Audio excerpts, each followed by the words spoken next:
Selamat pagi teman-teman, selamat pagi juga Ibu Maria Kontesa. Hari ini kami dari kelompok 16 akan mempresentasikan desain skripsi kami.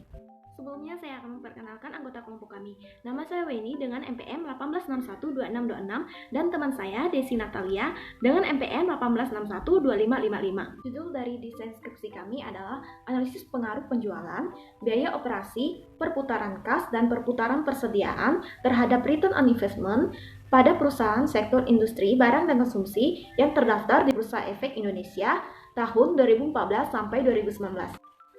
Berikut adalah daftar isi dari presentasi kami kali ini. A. Latar belakang, B. Permasalahan, C. Tujuan penelitian, D. Manfaat penelitian, E. Kerangka teori, F. Hipotesis, G. Metodologi penelitian. Kita akan masuk ke bagian A, yaitu latar belakang. Industri barang dan konsumsi cukup berpengaruh terhadap perekonomian di Indonesia, karena semakin hari jumlah penduduk Indonesia semakin bertambah. Dengan bertambahnya jumlah penduduk, maka permintaan akan produk suatu barang dan konsumsi juga semakin meningkat. Hal ini dikarenakan produk barang dan konsumsi merupakan hal primer yang selalu dibutuhkan dalam kehidupan manusia. Tujuan laporan keuangan perusahaan di Go Publik adalah untuk mengoptimalkan nilai perusahaan yang berkaitan dengan kelangsungan hidup perusahaannya. Fungsi laporan keuangan untuk pihak internal, misalnya manajer, adalah untuk dapat mengambil keputusan yang lebih baik untuk nilai perusahaan. Sedangkan untuk pihak eksternal, misalnya investor, adalah untuk menganalisis apakah ada keuntungan yang akan didapatkan. Dalam melakukan investasi, selalu ada yang namanya return positif atau keuntungan dan ada risiko keuangan. Maka sangat penting untuk melakukan investasi itu harus dianalisis dengan jelas, baik itu analisis fundamental maupun analisis teknikal. Analisis fundamental dapat dilakukan dengan cara menghitung return on investment atau ROI.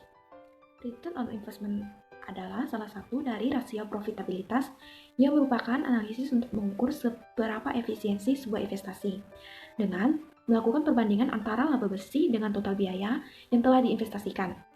Menteri Keuangan memutuskan bahwa nomor 740 KMK 1998 penerapan standar ROI bagi perusahaan yang telah go publik, yaitu perusahaan yang tidak sehat apabila ROI kurang dari 5%, perusahaan yang kurang sehat apabila ROI 5% sampai 8%, perusahaan yang sehat apabila ROI 8% sampai 12%, dan perusahaan yang sangat sehat apabila ROI lebih besar dari 12%. Semakin tinggi perhitungan yang didapat, maka semakin baik, yang berarti investasi tersebut dapat berpotensi sangat baik. Sebaliknya, jika hasil perhitungannya bernilai negatif, maka sebaiknya jangan meneruskan investasi tersebut karena akan menimbulkan kerugian. Penjualan memiliki peran penting dalam memperoleh laba perusahaan. Jika rata-rata penjualan mengalami peningkatan, maka perolehan laba akan tinggi. Dengan begitu, profit margin akan ikut meningkat juga. Dengan meningkatnya profit margin suatu perusahaan, ini dapat mengakibatkan ROI yang dihasilkan semakin besar atau ikut meningkat. Sebaliknya, apabila penjualan mengalami penurunan, maka perolehan laba juga akan ikut menurun, diikuti dengan profit margin yang juga menurun. Dengan begitu, ROI akan semakin rendah. Biaya operasi merupakan keseluruhan biaya yang dikeluarkan untuk menunjang kegiatan atau aktivitas suatu perusahaan. Apabila suatu perusahaan tidak mampu mengelola biaya operasional perusahaannya dengan baik, maka akan berdampak pada penurunan laba perusahaannya. Tentunya jika laba mengalami penurunan, maka akan mengakibatkan ROI ikut menurun. Begitu juga jika laba meningkat, maka ROI juga ikut meningkat.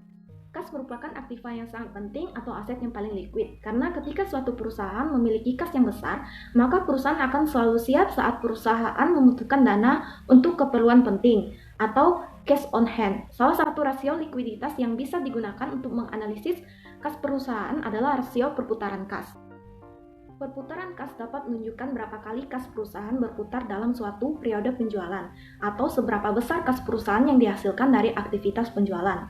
Jika jumlah kas yang relatif kecil, maka akan diperoleh tingkat perputaran kas yang tinggi, dan keuntungan yang diperoleh menjadi lebih besar karena penggunaan kas yang lebih efisien.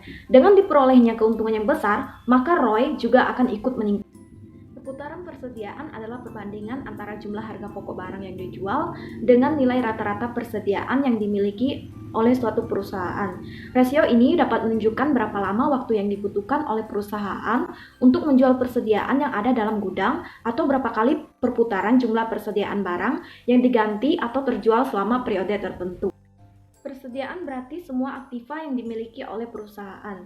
Aktiva yang ada pun digunakan untuk kepentingan perusahaan dan tentunya akan diperjualbelikan. Laba perusahaan akan ikut meningkat seiring dengan semakin cepatnya perputaran persediaan atau persediaan yang terjual. Dan hal ini akan berdampak ke ROI yang juga akan ikut mengalami kenaikan. Kita akan masuk ke bagian B, yaitu permasalahan. Permasalahan yang pertama, apakah penjualan berpengaruh terhadap return on investment? Yang kedua, apakah biaya operasi berpengaruh terhadap return on investment? Yang ketiga, apakah perputaran kas berpengaruh terhadap return on investment? Dan yang terakhir, apakah perputaran persediaan berpengaruh terhadap return on investment? Baiklah, untuk poin C yaitu tujuan penelitian. Tujuan penelitian kami adalah untuk menguji apakah penjualan, biaya operasi, perputaran kas, dan perputaran persediaan berpengaruh terhadap return on investment pada perusahaan sektor industri barang dan konsumsi yang terdaftar di Bursa Efek Indonesia. Selanjutnya, poin ke D, yaitu manfaat penelitian. Yang pertama, bagi peneliti. Penelitian ini bermanfaat bagi penulis untuk mengaplikasikan ilmu pengetahuan yang telah diperoleh selama masa kuliah, sehingga dapat dijadikan bekal jika penulis telah berada di dunia kerja, dan untuk menambah informasi, pengetahuan, serta pemahaman terkait judul penelitian ini. Yang kedua, bagi pembaca. Penelitian ini diharapkan mampu memberikan informasi dan referensi atau bahan riset di bidang akuntansi, serta penelitian ini dapat memberikan pengetahuan yang lebih bagi pembaca secara luas tentang judul yang kami angkat. Selanjutnya, poin ke E, yaitu kerangka teori. Yang pertama, laporan keuangan. Menurut Margareta, tahun 2011, halaman ke-20, laporan keuangan adalah laporan yang memberikan gambaran akuntansi atas operasi serta posisi keuangan perusahaan. Oleh karena itu, laporan keuangan sangat penting untuk setiap perusahaan, karena dengan adanya laporan keuangan, maka informasi terkait posisi keuangan suatu perusahaan akan lebih jelas dan terperinci. Hal ini pun dapat bermanfaat untuk pihak internal dan eksternal yang memerlukan laporan keuangan untuk pengambilan keputusan. Yang kedua, analisis rasio keuangan. Menurut Fahmi, tahun 2016, halaman ke-49, rasio keuangan adalah suatu kajian yang melihat perbandingan antara jumlah-jumlah yang terdapat pada laporan keuangan dengan mempergunakan formula-formula yang dianggap representatif untuk diterapkan. Yang ketiga, penjualan. Menurut Basu Swasta dalam Muzakir, tahun 2015, halaman ke-8, penjualan adalah suatu ilmu atau kegiatan seni yang dilakukan oleh penjual dengan tujuan untuk mengajak atau mempengaruhi seseorang untuk membeli barang atau jasa yang dijualnya. Selanjutnya, biaya operasional. Menurut Supriyono dalam Fantoni dan Mahardika, tahun 2004 halaman 209, biaya operasional dikelompokkan menjadi dua, yaitu yang pertama biaya langsung atau direct cost adalah biaya yang terjadi atau manfaatnya dapat diidentifikasikan kepada objek atau pusat biaya tertentu. Yang kedua, biaya tidak langsung atau indirect cost adalah biaya yang terjadi atau manfaatnya tidak dapat diidentifikasikan pada objek atau pusat biaya tertentu, atau biaya yang manfaatnya dinikmati oleh beberapa objek atau pusat biaya. Selanjutnya, perputaran kas. Menurut Rianto dalam KAPA, tahun 2011 halaman 95, perputaran kas adalah kemampuan suatu perusahaan untuk menghasilkan kas sehingga dapat dijadikan sebagai pendapatan. Perputaran kas dapat dilihat dari berapa kali kas perusahaan berputar dalam suatu periode. Perputaran kas dapat dihitung dengan melakukan perbandingan antara jumlah penjualan dengan jumlah kas rata-rata. Selanjutnya, perputaran persediaan. Menurut Sudana, tahun 2013 halaman ke-22, inventory turnover ratio digunakan untuk mengukur perputaran persediaan dalam menghasilkan penjualan. Dan semakin tinggi rasio berarti semakin efektif dan efisien pengelolaan persediaan yang dilakukan oleh manajemen perusahaan untuk menghasilkan penjualan dan sebaliknya. Selanjutnya, return on investment atau yang sering disingkat ROI. Menurut Fahmi, tahun 2016 halaman ke-82, return on investment atau pengembalian investasi adalah rasio yang digunakan untuk melihat seberapa jauh tingkat pengembalian keuntungan yang dapat diperoleh dari investasi yang telah dilakukan. Rumus return on investment adalah earning after tax atau laba setelah pajak dibagi total aset. Dan untuk kerangka konseptual penelitian kami, teman-teman bisa lihat di slide PPT ini. Di sana ada 4 variabel bebas yang mempengaruhi dan 1 variabel terikat yang dipengaruhi. Selanjutnya, poin ke F, yaitu hipotesis. Di sini ada 4 hipotesis. Yang pertama, penjualan berpengaruh positif terhadap return on investment. Hipotesis yang kedua, biaya operasional berpengaruh positif terhadap return on investment. Yang hipotesis ketiga, perputaran kas berpengaruh positif terhadap return on investment. Yang hipotesis keempat, perputaran persediaan berpengaruh positif terhadap return on investment. Selanjutnya, poin G, metodologi penelitian. Dalam penelitian ini, kami menggunakan metode penelitian kuantitatif dan definisi operasional variabel. Untuk variabel bebas dalam penelitian ini adalah penjualan sebagai X1, biaya operasional sebagai X2, perputaran kas sebagai X3, dan perputaran persediaan sebagai X4. Dan untuk variabel terikatnya yaitu return on investment. Selanjutnya tentang populasi dan sampel.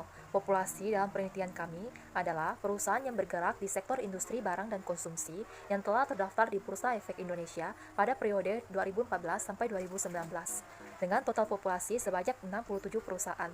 Dan sampel dalam penelitian kami adalah perusahaan yang bergerak di sektor industri, barang dan konsumsi yang telah terdaftar di Bursa Efek Indonesia pada periode 2014 sampai 2019 dengan total sampel sebanyak 26 perusahaan. Dan untuk teknik analisis data yang kami gunakan adalah yang pertama, analisis statistik deskriptif, yang kedua, uji asumsi klasik, yang ketiga, analisis regresi linear berganda. Sekian presentasi online dari kelompok kami, dan jika teman-teman ada pertanyaan, bisa ditanyakan di kolom komentar Google Classroom. Terima kasih atas perhatiannya.